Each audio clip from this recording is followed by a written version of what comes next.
Hi, everyone. It's Shereem Herndon-Brown, Strategic Admissions Advice, sharing with you what I believe to want to be the best schools, the best test optional schools in the country.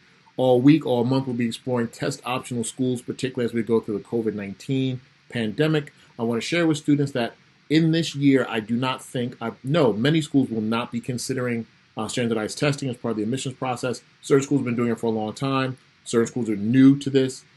University of Oregon, bravo, is a school that has not been doing this very long time. I want to say this is their first year.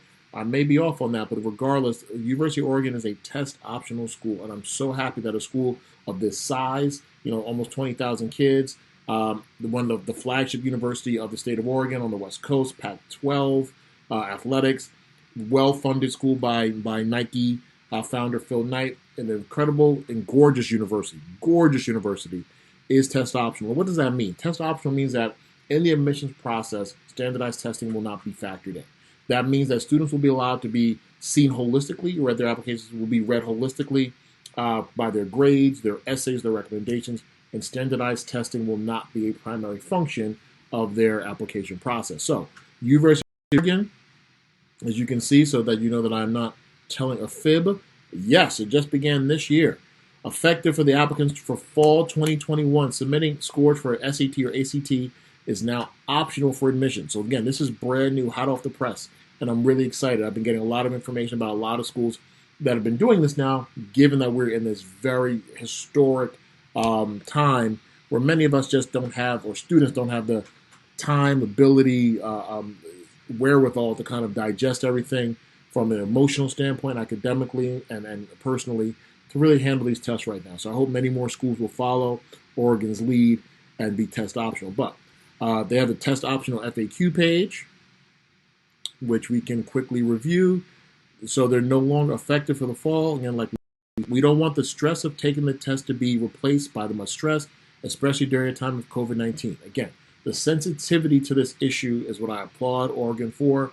They're not a school that had to do it. They get a lot of in-state applicants. They get a lot of kids from the West Coast. They get a lot of kids from all over the country who want to be part of that Oregon energy. This is a great first step, and I'm very proud of them, and I appreciate them for opening their doors and making sure the kids can apply regardless of their testing history or just the remainder of the year. So while this may not last forever, students who are juniors should look into Oregon, should consider it, and possibly use them as a school to apply to. So very happy that you joined us. Strategic Admissions Advice. We're in Custom College Plan. It's the software that we use to explore different colleges and universities on different levels, cost, size, selectivity, gender, essay requirements. I'm going to look at the FISC guide profile, schools that it overlaps with, Arizona, Boulder, Georgia, Maryland, UCLA. So Oregon's a great school, no slouch.